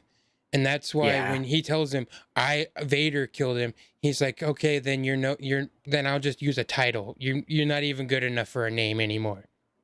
And that's why he calls him Darth. And I just, and all those 2 points everyone's always complained about is, why does he call him Darth if he knows who he is? Yeah. And like, okay, so that was great. I'm like, here's all your excuses. If you want to complain about that, I've never had an issue with that, but here, that's perfect. Here's the explanation for you. Okay, now, what Seth had talked about when Leia's theme played, when he's talking to her. He's talking to her and he's describing all the qualities from Padme and Anakin, and you can hear Leia's theme. And yes, if I definitely got teary-eyed there, Seth. If you're considering not that is normal, then yeah, okay, I'm not normal. I definitely was like Leia, and because you think of like all the things that she becomes and everything she was, and I love the fact that she was in this show, the way she was. I think that was one of the biggest. People think she overshadowed, and yeah, she kind of did steal the show, but I'm so excited to watch the original trilogy again with this background of Leia that we've gotten. I don't think she was maybe in her cuteness stole the show, but I don't think that you could say, well, the show wasn't about Obi-Wan, it was Leia's show. Like, no, well, that's not true. I don't see that. Yeah, that's what I mean. But when people are saying Carrie Fisher also steals the show in certain ways. You know what I mean? Like, and so I love that fact. I love that fact that like her brightness, her bravery, and like her stubbornness to do the right thing, like shined in this show. And it was just like Carrie Fisher did from the very beginning, from the first movie that she was in, all the way through, even to the new ones. Like it was awesome. And we've mentioned this before, but Seth just mentioned it too, that Carrie would have loved her performance and would have loved the little girl, and everyone. Yeah, I mean, she did it so well the entire series. Yeah, it was on point with how Leia would have been. It was just perfect. Yeah, and I love that. Oh, go ahead. I was just gonna say, I like how she showed her maturity too when he tells her all those qualities, and he says, "I wish I could tell you more," but she's like, "It's okay." Like, she's so mature, and she knows that the family she in is a good one. And I also love that line where she's like, okay, if we're gonna do all this stuff, but I want to make some changes, I want to do it my way. And she says that to Bail, and Bail says, excuse me, he says, let's change it together. And that's basically what Star Wars. That was a good character. What Star Wars is about, because Star Wars is mostly about this generation passing on their lessons to the next generation, and this generation trying to grow up, and that's what Star Wars has always been about. And that's Bail at the same way that Owen, and this can kind of even go back to the fact that what Anakin needed was a father figure, a family. Yep. And you can see Luke and Leia have parents that are not their parents. that love them as their own, Mm-hmm. and the difference that makes in their life. Mm-hmm. Yeah. Yeah. Yeah, 100%. and so we got another comment from Seth here that says he would have totally rolled his eyes at the idea of young Leia being a major character if he hadn't seen it first. But, I mean, how many of us were expecting to see young Luke as a major part of the show? Yeah. Right? Like, that's what we thought we were going to get. And we got young Leia instead, and it was amazing. Mm-hmm. Yeah, and that second thing that Mhm. I Seth got just Yeah, I was got saying, the I was thinking that too, because if you follow that all the way through, the next time that Anakin sees his mom is basically when she dies, right? The next time that Leia sees Obi-Wan, if there's That not we a know of. season 2 that we know of, if there's not a season 2 or something like that, is the same. The next time that, Mhm. she sees him, he's dying, so that, could be a foreshadow, but I hope it's not, because I'd love to see, Well, and, some more. yeah. And like in that line in A New Hope, where she's like, "You're here with Ben Kenobi," and she gets all excited and wants to go get him, right? And Yeah. then she sees him die like that. Like, that's almost got to be as bad for her as it was for Luke. Exactly. And yeah, I totally think, once But that again, just just shows her saying how it maturity. changed. Yeah, Mhm. well, for one, her maturity, but I think it brings a more importance, and to that moment, because we all feel for Luke, but Luke didn't have like that same This connection. adventure. Yeah, this crazy adventure, and like, I don't know, like, yeah, like you said, I feel like worse for Leia, having to see that after all this time, if they never see Yeah. each other, or if they see each other even more so, that'd wreck you. Yeah. Mhm. Yeah, that was it was great. So, Okay, so and we we still talk haven't even talked about Reva. Yeah. okay, so her arc is very similar to Anakin. She's almost like a mixture of both of their arcs. Mm-hmm. And yeah, so and she chooses to show them mercy. Kind of, we talked about that. I kind of wonder where she goes from here. Yeah. I wonder if she'll be in more stuff. I would. Could you see a show with? I would love a show, completely new characters. Maybe not new characters, but ones we don't necessarily see. And the show is just called The Path. Ooh, yeah, Does that'd be she cool. join the path now? Yeah. I feel like she needs to. Tyler's like, yeah. Yeah. Yeah. Well, Yeah. I mean, what else? Mm-hmm. Oh, you Yeah, think I she's just mean, gonna it go makes live on sense. Tatooine in some cabin for the rest of her life? Oh, she's gonna live in a cave for 10 years. Yeah. Yeah, like what Seth said. I yeah, I feel like that's just, it's tough, because once again, we only had 6 episodes. They weren't even like, Hmm. an hour. And So I mean, it wasn't the Reva show. yeah, Yeah. and then we are throwing in lots of like new characters and stuff, which was awesome. I wish there was more time for that. That's why I obviously would have loved, a 10 episode season would have been better, and now like multiple. But Oh I yeah, don't no, know. I think 100 episode season would have been the way to go. At least Yeah, that my makes more opinion. sense, to be honest.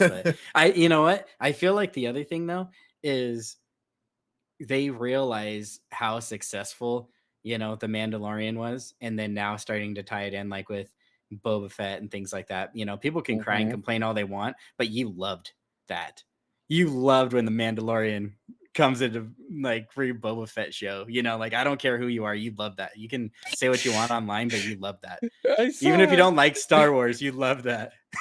I saw a meme today of saying we got 6 episodes of a show and we didn't see the Mandalorian or Baby Yoda, and it's is he all right? Is he alive? It's the Vader meme from Revenge of the Sith about Yeah. Padme, but they're like, "Oh, we didn't see him. Is he okay? Is he all right?" Yeah, 100%. So like we've all been talking about all these different characters, I Um totally, I totally Broken. thought. Sorry to interrupt, but I totally thought that when we were gonna get a flashback scene, especially when we saw the temple in Order 66, I thought we were gonna get a flashback scene of it was Obi-Wan and Yoda rescuing Grogu from the temple, and I thought they're totally gonna tie this in so they can use the Mandalorian just like they Oh did in man. Boba Fett. I totally thought they would have done that at some Hmm. point. Yeah. I actually was kind of thinking too. So we were talking about like how much we like loved Leia, and then the relationship with Bail, right? Organa, and the whole family scene. I love that we didn't get a ton of it, but what we did was just so amazing because we've already loved his character, right? Just standing up for what was right, type thing. But I think the other thing to think about is if we were to move on and have more stories of that, that actually could also play because of Ahsoka. So if anybody here's read the Ahsoka book, Mm-hmm. you get moments of Ahsoka, Fulcrum, and Bail Mm-hmm. Organa like doing mini missions together, which ties in great with Leia saying, even at 10 years old, that she wants to start doing some stuff, right? Yeah, So we now need you could start tying some stuff in, we that'd need be more awesome. Bail Organa. So you get like Bail Organa now in the Ahsoka show coming up. That would be pretty cool. The only thing I will say about that is I did think, man, he looked a lot better in Rogue One, which is like supposed to be like 9 years later. He looked a little younger in Rogue One. Yeah, that's true. Alderaan life, man. He just got a few treatments, and he was back to being his young self again. Yep. Back to tank. Yeah. Yeah. uh, so okay, So we yeah, talked about cameos. Is it time to talk about the best part of the entire series? right. Go ahead, then, Important Q. part. Go ahead. Well, I mean, we finally got some Liam Neeson action, which I was hoping in episode 1, but they made me Mhm. wait 6 episodes to get 30 seconds of it. Oh, that Mhm. was so amazing. And I Yeah. I feel like I don't know. I feel like Liam Neeson was almost a little less serious with it than he was when he actually played him in 1999. A little more, loose and fun the way he acted, and that I feel like is really what did really well with how his character evolves. And I just thought it was awesome, a way to introduce him. Yeah. Ah man. 30 seconds is being generous. That says. Yeah, it is being generous, to be honest. I would say like we get like what 6 seconds of like face to face. It's Yeah. mostly like him walking away and then he turns back and starts walking again. So we get like, So just that little quip that he has. we talked about like not expecting Ian McDermott, but I Yeah. totally expected Liam Neeson to be in it somewhat. Oh yeah, 100%. And, oh yeah. Yeah. I mean, they wouldn't mention it in episode 1, 2, and 3, basically, if we weren't gonna get something. Yeah. There's no way they continue to mention it and then just, oh yeah, we forgot about that. And I know people are like, nah, he's not gonna be in it. He said he'd only return to Star Wars if he'd be in a movie. And I was like, nah, he's just messing with everyone. But Yeah. Especially because it's literally the last scene of the show. Have you seen his quote about his role in the show? I What he said haven't. about it? No. He said, I've got it pulled up here. He said, "I certainly didn't want anyone else playing Qui-Gon Jinn, and I wanted to show my respect for George and that Yes. mythical world he created. Plus, Ewan, I'm at McGregor, is a pal, and I loved working with him during the Phantom Menace 25 years ago." Yeah. So he views that character as his own, and it seems like he's definitely willing to show up and be that character when he's needed. And that's probably the biggest reason I want a season 2 is I want more of that. I want to pick up right here. Liam Neeson's got a lesson for he's him. like, we got work to do. I know. I mean, that's he what doesn't even say anything. Like, yes, how he does. about, He said, I've always been here. You just weren't ready to see. right. Now Like, it's lesson time. Man, like if we don't get anything, like that'd be like the worst cliffhanger ever. Because like fast forwarding, we don't ever get anything either. So if there's no connection, oh man, that's messed up. Because I was like, even just think one thing, like let's have Obi-Wan ask him one question, and have him answer, and give some knowledgeable, epic line or something like that, or tell him it's okay what happened, or that there's, what you think everything's bad right now, but it's not. Like there is a hope. You know what I mean? Something, like, but all he's just like, come on, let's go. Let's keep walking, Let's get to work. You guys got a long way to go. I don't know. I mean, I was just glad we got any of it. Yeah. I almost, okay. When they were walking 25 away, seconds. I just timed it. 25 seconds of Qui-Gon. So I almost just watched it again as they were walking away that the show was going to end, and I was like, they're not going to do an end credit scene, are they? Like I feel it's okay for like Mandalorian and Boba Fett, but this is more like don't do the Marvel thing. Well, yeah, this was supposed to be wrapped up. Yeah. Well, even if it's wrapped up, you could still do an end credit scene, and I feel like that's really what that was. It just didn't happen. It happened before the credits. Yeah. Yeah, I just love it. He says he was always here. You just weren't ready to see. Yeah. I like Liam Neeson, man. I want more Qui-Gon Jinn. Yeah, I was like, so after that moment happened and the credits are rolling, me and my wife were kind of like, this is the first time I watched it. And we're kind of just like talking about the whole thing.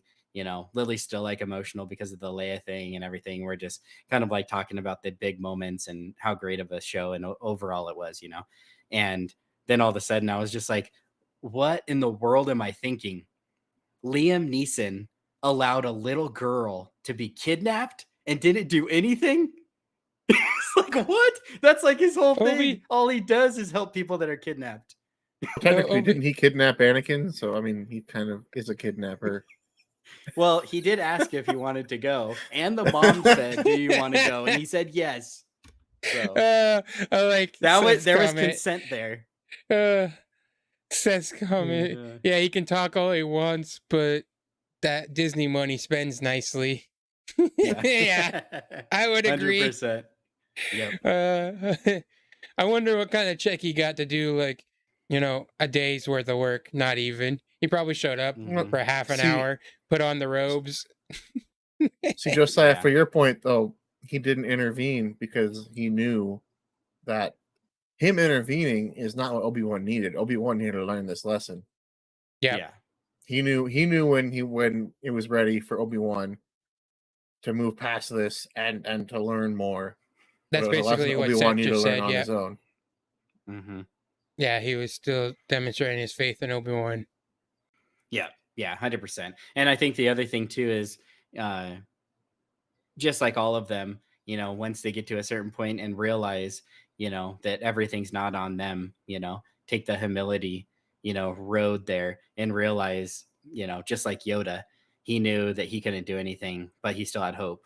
He still had faith. That something was going to happen, something good was going to happen. The lightsaber was going to prevail. So, are you reading his comment? Yeah, about Qui-Gon had to roll over in his grave a bit, seeing not one but two people survive a stomach stab in the show. Yeah, I think Rebellica was talking about that too earlier. But yeah, that's he gave up on life too easily. See, I think the difference is he got stabbed more like chest, like heart and lungs area, whereas like intestines and stomach can probably be.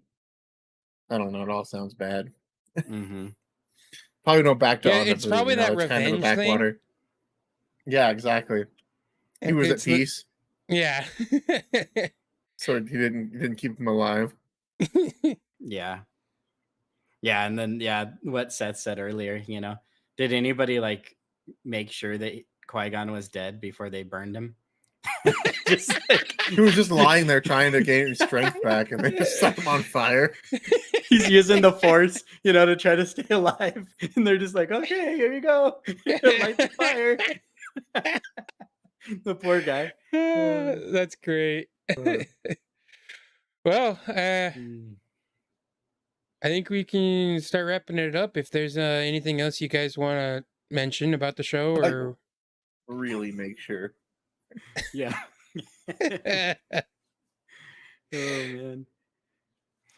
Oh man. No, yeah, I would just say overall, there's a few little tiny things, maybe that I was expecting to see that were definitely there, but there was so much I did not expect in this show that caught me off guard, that turned into like some of my favorite things of the whole show, right?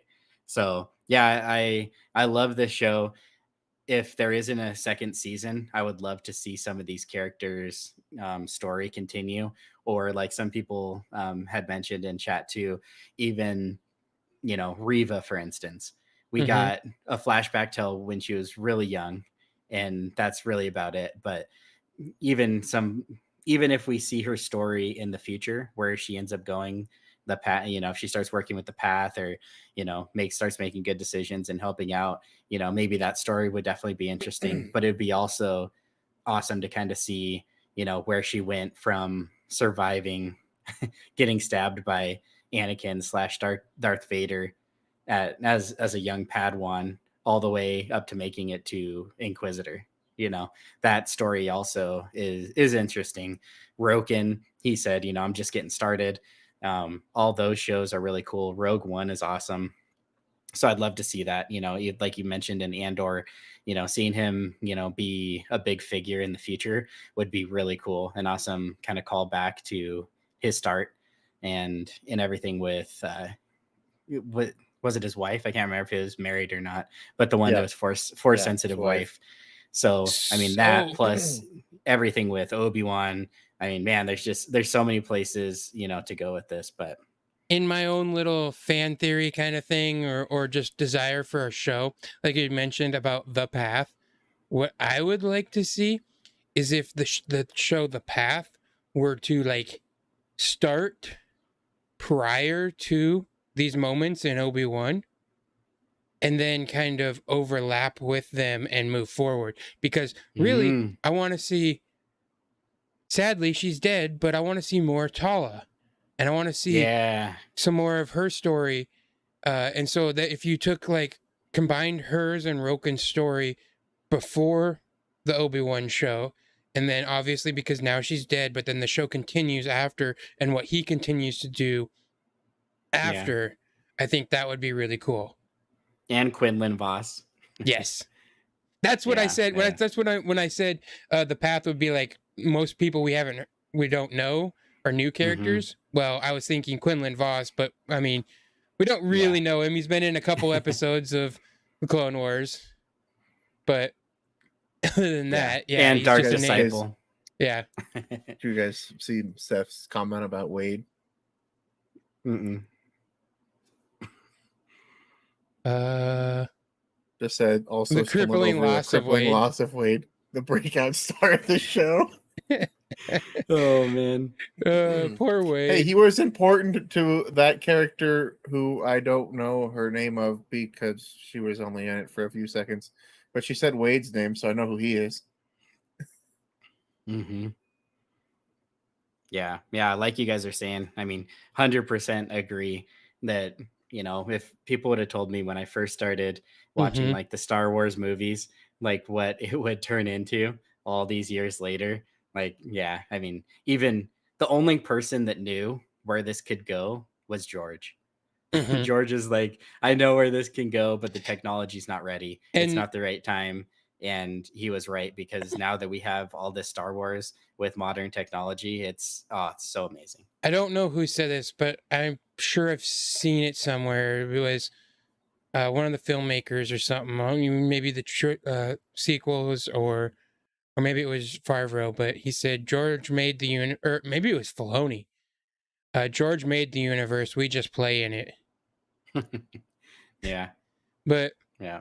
yeah, the new content that we're getting, yeah, everything is so well done, and you can find little nitpicks here and there, but here's what we do here is find the good, find what we like Mhm. in Star Wars.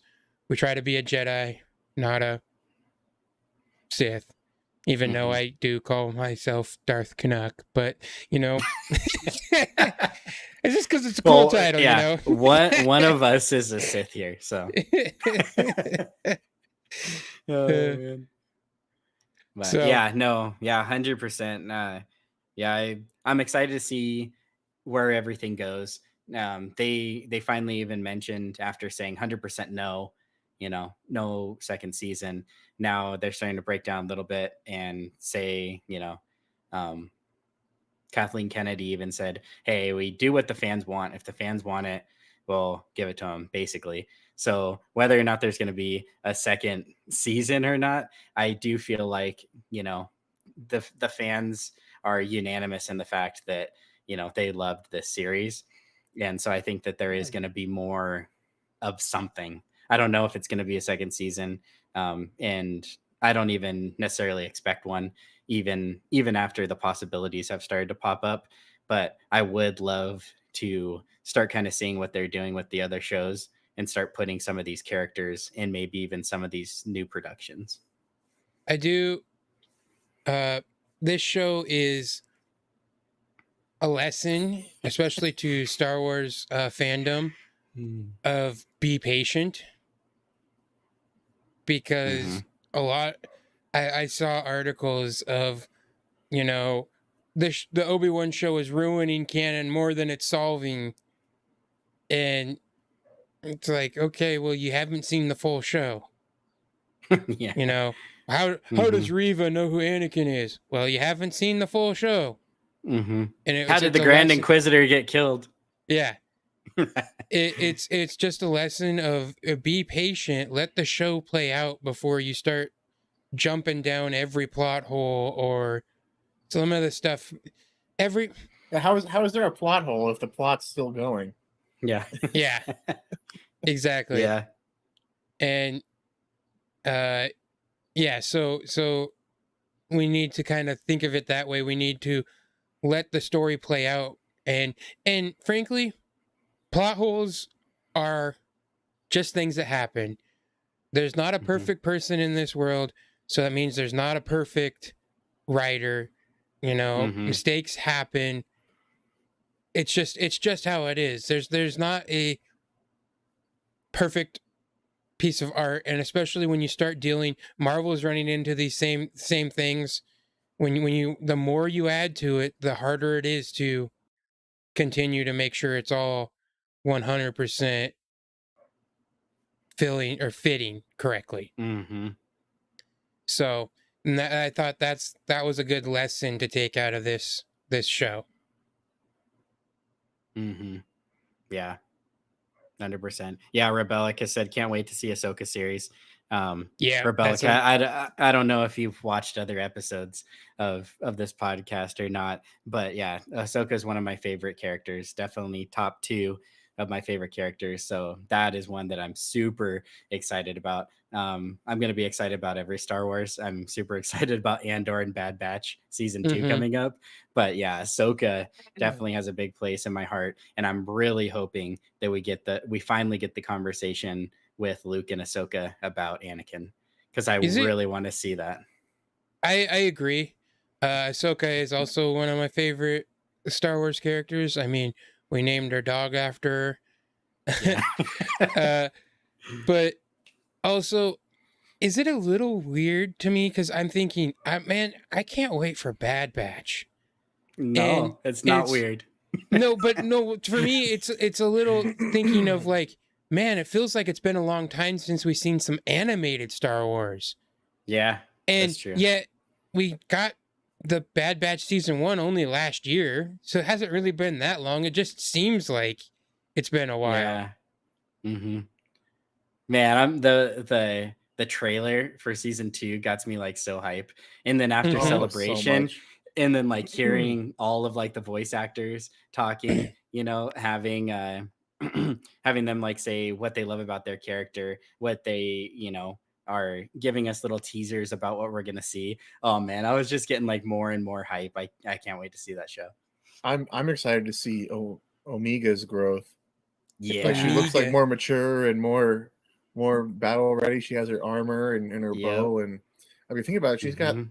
the same DNA as Boba Fett, right? Yeah. So she could be a formidable foe. And I'm Mhm. excited to see her growth. Yeah. Yeah. Hmm. Taking That on maybe like being a lead in a mission, Yeah. finally. Yeah, that'd be awesome. yeah. There's lots to look forward to with all the stuff that's coming out, and that's the cool thing. I kind of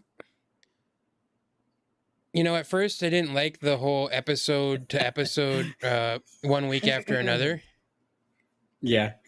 Oh, when they first started it with Mandalorian, but now I kind of like it. I'm just like every week I can look forward to a new Star Wars, a new piece of content. I wake up on Wednesday and I have to or Tuesday if I stay up till midnight and watch, and I'm like, I get new Star Wars content today. New Star Wars content. And so Well, you could just you get that hype. imagine if we had gotten all 6 episodes right away, and then we had to have a podcast on 6 hours of Obi-Wan? We'd be here for 12 hours doing a podcast. Yep. It'd be 3 in the morning. 100%. I should probably wrap up, guys. Yeah, exactly. But I just like especially because I watch all of the Marvel stuff too for the most part, and the way Disney does it, spreading out, and so you're constantly pretty much at this point constantly have a new something, a new show of some kind to watch every week almost, Yeah. and especially with what 3 or 4 projects of being Star Wars. So we've gotten we've had now Boba Fett and Obi-Wan, And 2 and we're gonna Mandalorians. get Andor and Bad Batch. So Talking about that's just this year. four times, yeah, just this year. And so you get that, and then when those happen, you're getting new content for a minimum 6 weeks now. Well, I mean, Yeah. okay, yeah, Or the 5 new weeks. minimum. 5 weeks because they What? aired the first 2 episodes at the same. That's true. How many episodes were in Bad Batch? Wasn't there quite a lot? Yeah, I think There Bad was Batch had a 13 decent or chunk. something like that. Yeah. 16. I just looked. 16 16. episodes. That's 16 weeks of a new Star Wars content. Yeah. And Mhm.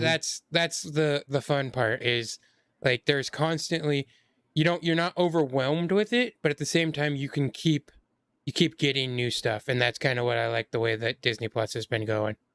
Yeah, and I love the fact Yeah. that maybe not everything's like the casual is not going to be like a banger, per se. But, for like the hardcores, there's so much stuff because you also have like the specials, which are Mhm. funny, fun, cool, like Star Wars content. And then you also have like Star Wars Visions, which I personally Mhm. really enjoyed. And now we're getting a second season of that. So that's going to be really cool to see too. We're going to see tons of different stories from, different artists and creators from all over the world and their take on Star Wars universe. So that's going to be cool to see too. Yeah. I agree. I was going to mention Rebellica said that this is her first time seeing the show and that she's going to check out more of it. We appreciate that. A good place Yeah. to start is just the very first episode where we really talk about ourselves and You will our notice that history we've with Star Wars. progressed. Yes, You will it look notice a lot that worse. even though it's only been a few episodes, we've gotten a lot better since then. I don't know if I'd go that far. I don't know if we've gotten like a lot better, but Yeah, that's true. We've gotten a little better. I've been trying to figure out all the audio stuffs, and yeah, I know last week on the podcast didn't sound great, and I don't know why. So if it was just the rendering or something, so I'm figuring that Mm, out. But yeah, it's all work in progress. But yeah, we're just trying to have fun talking about Star Wars. mm-hmm, Yep. It's a group of guys, group of fans, I should say, who will have mm-hmm. guest stars on. We've already had a couple.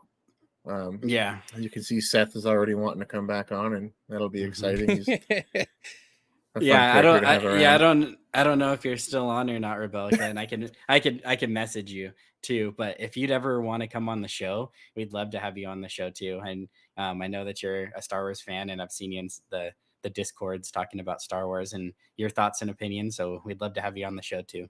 And speaking of discords, you guys can our link to join our Discord is in the chat there, and so join us. And yeah, we can continue chatting in there, have good discussions. It's a good lighthearted community. Not so yeah. If you want to join the Discord, it's in the link in the description. Same with all of our Twitter handles, which are also on the screen, and our Twitches for Quinton and I. If you want to follow us there, check us out, support us how you can. Yeah. Anything else you guys want to add? No, I think we could keep talking about the series, or Right. but yeah. No, Yeah, it's I already think been it's 2 good. hours. Yeah. Yeah, I appreciate everybody that jumped in. Appreciate the chat, keeping us involved and giving us Yeah, your thanks, thoughts and guys. opinions. It makes it way easier for us. So much more fun when we have people to bounce ideas off, Yes, and very reading the true. chat keeps us laughing, and Seth's really good at that. So I Yeah. appreciate you guys. All right, thanks, guys. All And right, thank you, guys. as Obi-Wan would say, Q. Now I'm lost. What are you going for? I just thought you were gonna say, "May the force be with you." Like, what does Obi-Wan say? He says hello there, but we're leaving, so why would I say that? All right, guys. Everyone, have a good evening. We got a long ways to go. Yeah. May the force be with you.